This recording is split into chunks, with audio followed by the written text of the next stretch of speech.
Hey class, today we're going to talk about math properties of different operations. Here we go.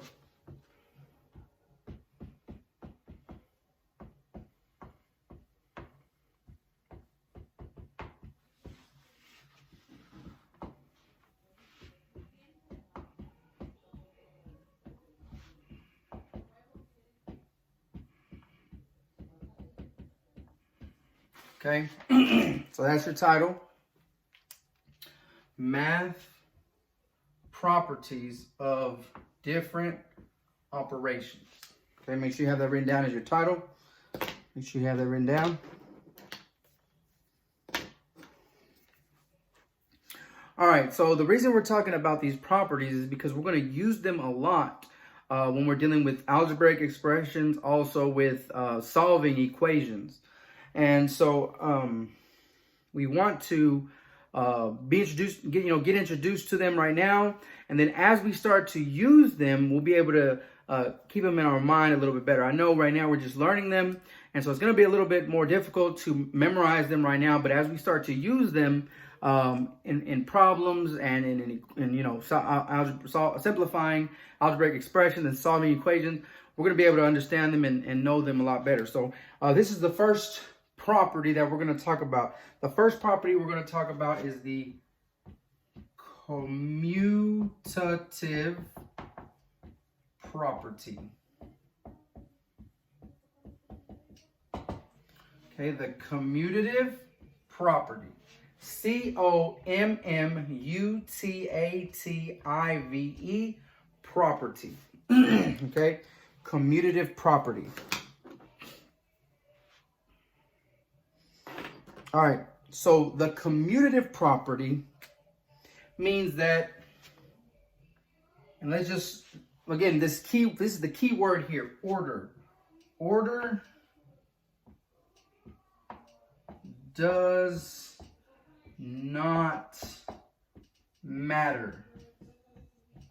Okay, order does not matter.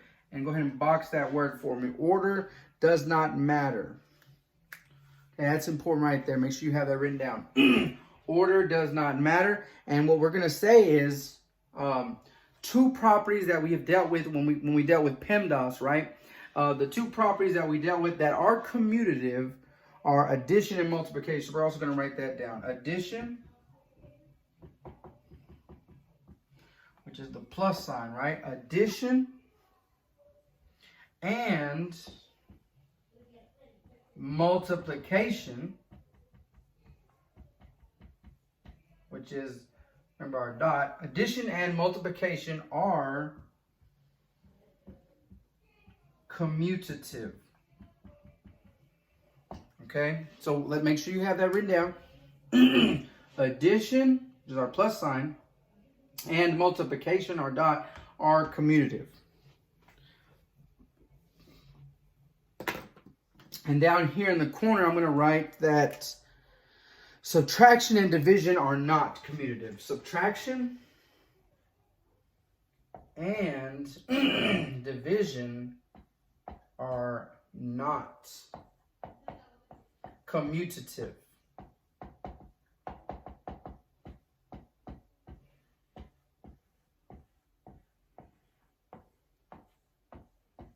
Okay, make sure you have all that written down. Make sure you have all this written down. It's going to make more sense in a second when we start going through examples, okay? I know right now it's just a bunch of words right now on the board, but as soon as we start doing examples, it's going to make a little bit more sense.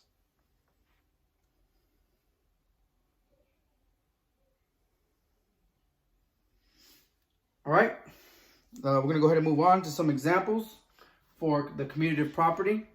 Here we go.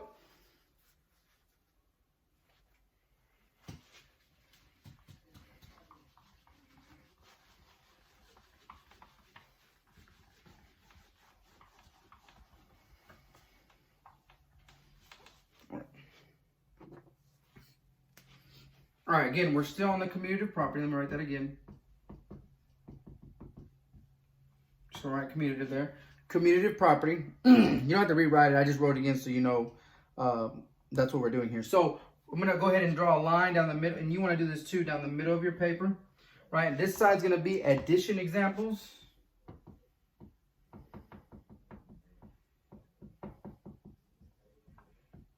And this side's going to be multiplication examples.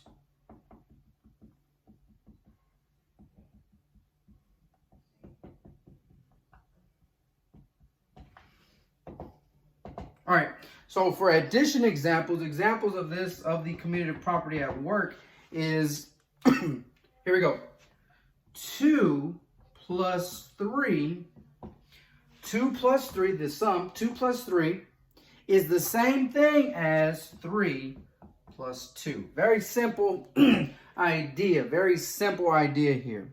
We're going to do all the addition examples, then we'll do all the multiplication examples.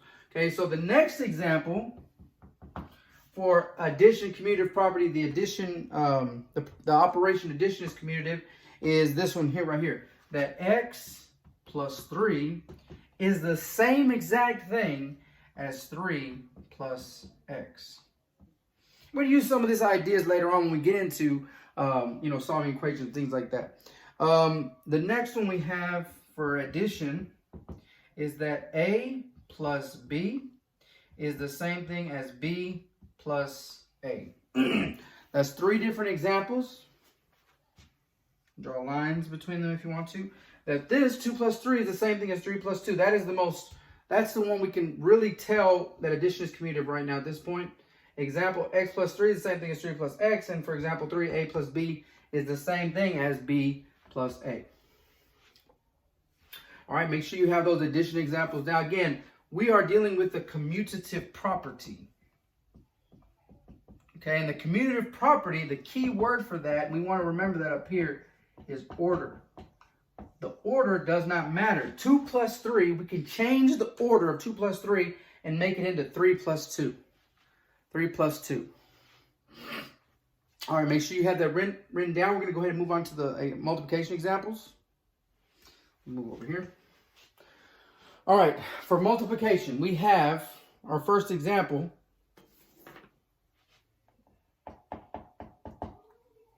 We have 5 times 7. 5 times 7 is the same thing as what?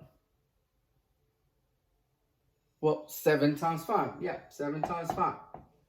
Okay, 5 times 7 is the same thing as 7 times 5. Very good. All right, let's go into our next example. Again, this is where it gets a little bit more algebraic, right? Algebraic. 2 times x, or we know 2x, right? 2 times x is the same thing as x times 2. Okay, that's an example. Let me go ahead and draw a line underneath of the commutative property at work. And our next example we have, our last example for multiplication is commutative, is a, b is the same thing as b, a. Okay, so again, a times b is the same thing, right, as b times a.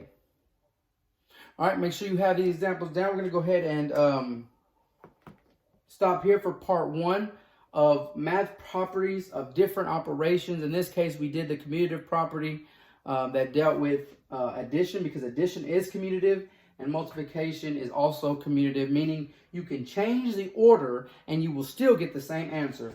2 plus 3 is the same thing as 5. 3 plus 2 is also the same thing as 5. And then example 1 for multiplication, 5 times 7, we know is what? 35. And 7 times 5 is also 35. So understand that order is the important key word here for commutative property. Thanks for watching.